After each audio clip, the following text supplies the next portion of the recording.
Rape करके या कोई हत्या करके या किसी चीज़ के एलिगेशन के लिए नहीं जाते हैं। वो लोग सिर्फ इसलिए जाते हैं कि आप आवाज़ उठा रहे हो। दलितों को इस देश में अपने समाज की आवाज़ उठाने का अधिकार नहीं है, न्याय मांगने का अधिकार नहीं है। बिहार में जहाँ जाते हैं वहाँ पे उपद्रव फैल जाता है, वहाँ पे दंगे होने लगते हैं, गाड़ियों को तोड़ी जा रही है। बात सिर्फ ये दलित समाज की एक बेटी की नहीं है, बात ये है लगातार बढ़ रहे हमारे समाज की बेटियों के साथ शोषण की घटना, हमारे समाज के बच्चों के साथ जो शोषण घटनाएं बढ़ रही है उसके खिलाफ है। और उसमें ये कहते हैं, सरकार ये कहती है आपको अपने समाज के पीड़ित बच्चों के लिए आवाज़ उठाने का भी हक नहीं है। गोल्डन दास की गलती सिर्फ इतनी है कि समाज की बच्ची के साथ घटना घटती है जिसका पूरे देश को जिसका विरोध करना चाहिए था, लेकिन वहाँ पे सिर्फ एक समाज, एक जाति विशेष के लोग जो दलित समाज से लोग हैं वही विरोध करते हैं। एक तरफ बंगाल में घटना घटती है, पूरा देश खड़ा हो जाता है, वहीं पे दलित समाज की बच्ची के साथ घटना घटती है तो कोई खड़ा नहीं होता। लेकिन मैं एक बात थोड़ा सा आपको रोकना चाहूँगी, बिल्कुल बवाल होना चाहिए, चाहे बंगाल की घटना हो चाहे कोई भी हो। बंगाल की घटना में मुझे कोई दिक्कत नहीं है, होना चाहिए विवाद, प्रोटेस्ट होने चाहिए, प्रदर्शन होना चाहिए, शांति मार्च निकालना चाहिए। लेकिन एक तरफ बहुजन समाज की बेटी होती है तो सारा एकदम सन्नाटा छा जाता है, जबकि उससे विभत्स था, इसके शरीर पे चाकुओं से वार किया गया। यही बात मैं आपको कह रहा था, जो आपने रोक दिया मुझे। वहीं पर दूसरी तरफ दलित समाज की बच्ची के साथ होता है तो सारा सन्नाटा छा जाता है। अब क्या होता है कि हमारे समाज के जो युवा हैं उन्हें जिन्हें बर्दाश्त नहीं हो पाया वो लोग इकट्ठा होते हैं और शासन से मांग करते हैं कि भाई जो अपराधी उसे गिरफ्तार किया जाए। क्या ये मांग करना गलत है? अपराधियों की गिरफ्तारी को, जब अपराधियों को गिरफ्तार करने की बात होती है वहाँ गर्मा गर्मी फैलती है और उसके बाद प्रशासन हमारे ही समाज के बच्चों को गिरफ्तार कर लेती है, उन पर अनेक धाराओं में उन्हें गिरफ्तार कर लेती है। यानी कि सरकार ये कहना चाहती है दलितों को इस देश में अपने समाज की आवाज़ उठाने का अधिकार नहीं है, न्याय मांगने का अधिकार नहीं है। कैसे पॉसिबल है? हम गांधी की औलाद तो है नहीं कि कोई एक गाल पे मारे दूसरा गाल आगे कर दें। हम साफ कहने वाले लोग हैं, हम भगत सिंह को, उधम सिंह को अपना गुरु मानते हैं। तो अगर कोई हमारे समाज की बहन बेटियों के साथ शोषण करेगा हम आवाज़ ना उठाएं। तो लड़ाई तो यही है ना, हमारे बच्चों को न्याय कब? जिस बिहार की बड़ी आबादी दलित समाज की बड़ी आबादी, वहीं पे 7,000 से ज़्यादा केस एट्रोसिटी के इकट्ठे हो गए और सरकार सुनवाई करने को तैयार नहीं। तो इसी के विरोध में हम लोग लड़ाई कर रहे हैं। हम लोग इसी लड़ाई को लड़ रहे हैं, इस समाज के किसी भी बच्चे का विरोध नहीं। ये जो प्रोटेस्ट उनके लिए हो रहा था, गोल्डन दास के लिए, वो हो रहा था बिहार में, है ना। वहाँ पे कुछ रिजल्ट नहीं मिल रहा है, उसका प्रोटेस्ट अब यहाँ पे किया जा रहा है जंतर मंतर में, दिल्ली में। शौक की बात यह है कि अगर दलित नेता, दलित युवक सामने आता है, रेप के अगेंस्ट में बोलता है, धरना प्रदर्शन करता है, प्रोटेस्ट करता है, तो आप इसको पुलिस कोई भी एलिगेशन लगा के सिर्फ अंदर डाल देती है। और ये एक मैसेज है कि अगर आप किसी के अगेंस्ट में बोलोगे, आप किसी रेप इसके लिए बोलोगे, हत्या के लिए बोलोगे, किसी चीज़ के लिए भी आप प्रोटेस्ट करोगे, स्पेशली दलित लोग, तो आपके ऊपर केस होंगे और वो पुलिस ही करेगी। लेकिन बहुजनों की सरकार तो है बिहार में। दिक्कत ही, देखिए मैं आपको बोल रही हूँ, जो दिखावे के जो लोग हैं, देखिए मैं आपको बता देती हूँ कि जब इलेक्शन चल रहे थे तो बहुत सारे लोग संविधान लेके घूम रहे थे, तो क्या सारे हमारे ही लोग हैं? नहीं ना, दिखा ना ST सब क्लासिफिकेशन में कौन अपना है कौन नहीं है। जिन्होंने अखिलेश यादव की बात कर रही हैं, अब मैं जिसकी बात कर रही हूँ आप समझ गए, जो पीडीए लेके चल रहे थे, संविधान लेके चल रहे थे, उन्होंने सब क्लासिफिकेशन में क्या वर्डिक्ट दिया आप भी जानते हैं, मैं भी जानती हूँ। वोट हमारे ही लोगों ने उनको दिए।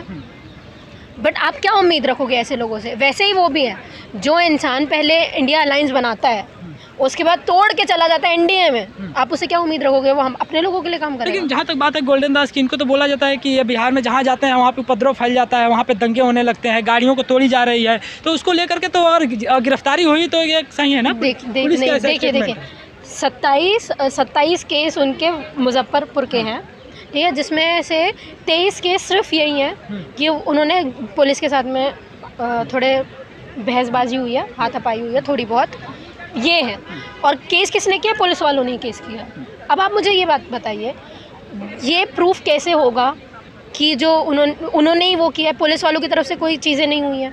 जब तक प्रूफ आएंगे, जब तक वीडियो निकलेगी तभी ना। ऐसे आप कैसे बोल सकते हैं? और हमारे लोग ना जेल इसलिए जाते हैं, जेल कोई रेप करके या कोई हत्या करके या किसी चीज़ के एलिगेशन के लिए नहीं जाते हैं। वो लोग सिर्फ इसलिए जाते हैं कि आप आवाज़ उठा रहे हो। और ऐसा यहाँ पे भी होता है, दिल्ली यूनिवर्सिटीज़ में भी यही हो रहा है।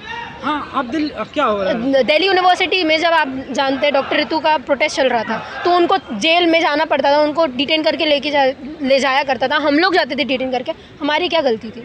उनको तो राजनीति करना था, सांसदी लड़ना था वो, इसलिए वो देखिए राजनीति वो कर मैं रहे थे। पर्सनल किसी के इसमें नहीं जाऊंगी, मैं आपको बस बता रही हूँ पुलिस का व्यवहार, पुलिस का जेल में डालना इट्स नॉट द साइन कि हम लोग गलत हैं। और हम दलित नेता के साथ में अगर ये सारी चीज़ें हो रही है तो इसका मतलब ये है वो अपने लोगों के लिए बोल रहा है, यही है, इसलिए चंद्रशेखर जी भी जेल जाते हैं। जेल जाते हैं। यहाँ पे जो गोल्डन दास है, आपको लगता है कि इनकी रिहाई हो पाएगी अभी? जिस तरीके से दिल्ली तक बात यहाँ पे आई है, यहाँ पे प्रोटेस्ट हो रहे हैं और अगर प्रोटेस्ट होंगे तो शायद छोड़ दिया जाएगा, क्योंकि जिस चीज़ के लिए उनकी गिरफ्तारी हुई है तो वो कोई बहुत बड़ी बात नहीं है, क्योंकि वो सिर्फ पुलिस के साथ ही थोड़ा बहुत मुठभेड़ हुई है, बाकी कोई हत्या का कुछ एलिगेशन नहीं। चंद्रशेखर आज़ाद ने भी बोला कि जब हम जेलों में थे तो हमारे दांत तोड़ दिए जाते हैं, नाखून खींच लिए जाते हैं, कमर में उनकी डिस्क की प्रॉब्लम आ जाती है, तो इस तरह से इनके ऊपर भी एट्रोसिटी होती होगी, तो फिर इसको लेके क्या? बिल्कुल होती होगी, यही तो दिक्कत है ना कि हाँ, ये पुलिस वालों का काम नहीं है। मैं आपको एक चीज़ बता दूं, पुलिस वाले ये सारी चीज़ें नहीं करते, उनके ऊपर से प्रेशर आता है। कैसा प्रेशर आता है? ऊपर से प्रेशर ये आता है कि जो लोग बहुजन समाज की बात उठा रहे हैं, जो लोग वुमेन सेफ्टी की बात करते हैं, जो लोग जेंडर जस्टिस की बात करते हैं, सोशल जस्टिस की बात करते हैं, आप उनको इतना तड़पा दो, 3rd डिग्री इतना दे दो कि वो आगे ये सारी चीज़ें करने का सोचें ना, दूर दूर तक। और मैं आपको इसलिए इतना सब कुछ बता पा रही हूँ क्योंकि हम लोग ने बहुत सारी चीज़ें देखी हैं। यूनिवर्सिटीज़ में कैंपेन होते हैं, गेट तोड़ के ABVP के गूंज, NSUI के गूंज घुस जाते हैं गर्ल्स कॉलेजेस में, जहाँ पे एंट्री नहीं है। NSUI वाले भी जातिगत भेदभाव करते हैं क्या? आप एक बात बताइए, हमारा जातिगत भेदभाव सिर्फ इनजस्टिस यही नहीं है, इनइक्वालिटी यही नहीं है कि आप कास्ट बेस कर रहे हो, जेंडर बेस इनइक्वालिटी भी है। मैं विमेन हूँ, मेरे साथ में अगर कोई इनइक्वालिटी कोई मेल करता है, वो भी मेरे कॉलेज में घुस के, वुमेंस कॉलेज में जहाँ आना अलाउड नहीं है, हॉस्टल्स में घुस जाते हैं NSUI के गूंज, ABVP के गूंज, तो आप क्या कर रहे हो? यही कर रहे हो। आरोप लगा रही हैं कि कांग्रेस में जातिगत भेदभाव है और महिलाओं को लेकर के भी भेदभाव है। सब जगह है। अब मुझे एक बात बताइए, कांग्रेस BJP दोनों में जितने भी MLA MPs की जो टिकट दी गई है, किनको दी गई हैं आप देखिए? विमेंस का तो है ही नहीं दूर दूर तक। 6% शायद विमेंस, 16% शायद विमेंस है BJP में अभी तक जिन्होंने विमेंस रिजर्वेशन निकाला। बताइए, 447 जो MPs हैं उनमें से इनको टिकट दी गई, उनमें से 16% करीब सिर्फ वुमेंस है, ठीक है? अब उनको रिजर्वेशन भी नहीं है वहाँ। अच्छा, एक और मुद्दा चल रहा है उपवर्गीकरण को लेकर के, उसको लेकर के क्या सोचती हैं? जो लोग ये इसको सपोर्ट कर रहे हैं ना, मैं उनको एक चीज़ बता देती हूँ, ये जो लोग सोचते हैं कि हम लोग बहुत ज़्यादा होशियार हैं, हम लोगों को बहुत सारी चीज़ें पता है, सब क्लासिफिकेशन का मुद्दा डॉक्टर अम्बेडकर के पास भी गया था। हम लोग ऐसे ही नहीं बोलते कि वो दूरदर्शी थे, उनके पास गया था और उन्होंने सख्त मनाही की थी कि सब क्लासिफिकेशन नहीं होगा SC ST में, क्योंकि वो होमोजीनियस CPs में आता है, वो हेट्रोजीनियस नहीं है, आप उनको बांट नहीं सकते क्योंकि वो नेटिव पीपल हैं यहाँ के। प्लस उन्होंने ये कहा कि मैं राज्य सरकार को कोई भी राइट नहीं दूंगा, जैसे सुप्रीम कोर्ट ने कहा कि हम राज्य सरकार से अपील करते हैं, राज्य सरकार अपने जातिगत सब क्लासिफिकेशन जो भी करना है वो अपने अपने हिसाब से करेगी, पर उन्होंने कहा राज्य सरकार नहीं हस्तक्षेप कर सकती इसमें, क्योंकि वो अपने प्रॉफिट के लिए यूज़ करेगी, and that's what they are doing. क्योंकि आप तेलंगाना में देखो, जब BJP ने 2024 में अपना मैनिफेस्टो निकाला था तब भी उन्होंने सब क्लासिफिकेशन की बात की थी, 2019 में जब निकाला तब भी उन्होंने सब क्लासिफिकेशन की बात की, अभी कांग्रेस ने भी रिसेंटली तेलंगाना में ये कहा कि हम सब क्लासिफिकेशन करेंगे, इसलिए तो उनकी तरफ से नहीं आया ना सेंट्रल लेवल में, कांग्रेस की तरफ से मुखर होके जब पहले चल रहा था। क्यों नहीं आया? इसलिए क्योंकि उनको पता है कि हम तेलंगाना में यही सारी चीज़ें कर रहे हैं, और BJP से तो आप उम्मीद रख ही नहीं सकते, जिनके प्रधानमंत्री ये बोल रहे हो कि क्रिमिनल नहीं होगा, और वहीं तेलंगाना में वो सब क्लासिफिकेशन की कमेटी बना देते हैं 1 साल पहले ही, पूरा फंक्शन क्रिएट करने लगती है वहाँ पे, तो आप उससे क्या उम्मीद रखोगे कि वो सब क्लासिफिकेशन की बात बोलेगा? बोला जा रहा है कि जाटो सारे आरक्षण खा गए हैं, जो पासवान समाज है, जाटो समाज है, सारा आरक्षण खा गया है SC का।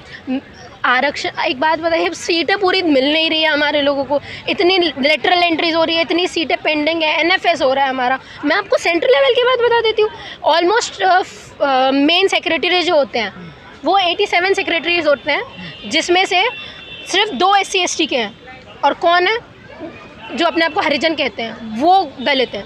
हमारे लोग नहीं पहुँच पाते सर, तो अब कहाँ है रिजर्वेशन, किसको दोगे? उनके सेंट्रल लेवल में रिजर्वेशन नहीं है। आप कह रहे हैं जो हरिजन है, मतलब कि जो RSS का चक्कर लगाते हैं, सीधी सी बात है, कौन जाएगा वहाँ पे? आप गोल्डन दास जी जैसे लोगों को रखोगे, या आप टीना डाबी जैसे लोगों को रखोगे, या आप चंद्रशेखर जैसे लोगों को रखोगे सेक्रेटरी? किसको रखोगे आप? नहीं रखोगे ना। तो ये थी डीयू यूनिवर्सिटी की एक छात्रा जो हिस्ट्री से BA सेकेंड ईयर की छात्रा हैं, और इन्होंने अपना विचार रखा। बाकी आप लोगों के क्या विचार है? जिस तरह से यहाँ गोल्डन दास हैं, चंद्रशेखर आज़ाद हैं, इनके ऊपर आप अपने विचार कमेंट बॉक्स में आकर के ज़रूर दीजिएगा।